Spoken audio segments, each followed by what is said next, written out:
దేవునికి స్తోత్రం. ఇక్కడ అదే అంటారు, మరి శరీరానుసారులు వాళ్ళు ఎప్పుడు కూడా శరీర విషయాల మీదే మనసు పెడతారు.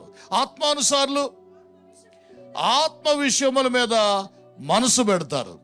శరీరానుసారమైన మనసు మరణం, ఆత్మానుసారమైన మనసు నిత్య జీవము, సమాధానమైన దేవునికి స్తోత్రాలు.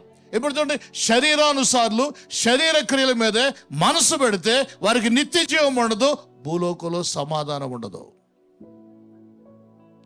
ఆత్మానుసారులకి ఆత్మ విషయాలు మనసు పెడతారు కాబట్టి వారికి సమాధానం ఉంటుంది. చెప్పండి, వారికి సమాధానం ఉంటుంది. నీకు ఎంత డబ్బున్నా నీకు సమాధానం కావాలి, నీకు ఎంత తెలివున్నా నీకు సమాధానం కావాలి. సమాధానం నీకుంటే ఆకుకూరైనా కారమైనా పర్వాలేదు, నీకు ముఖం ప్రకాశమానంగా ఉంటుంది.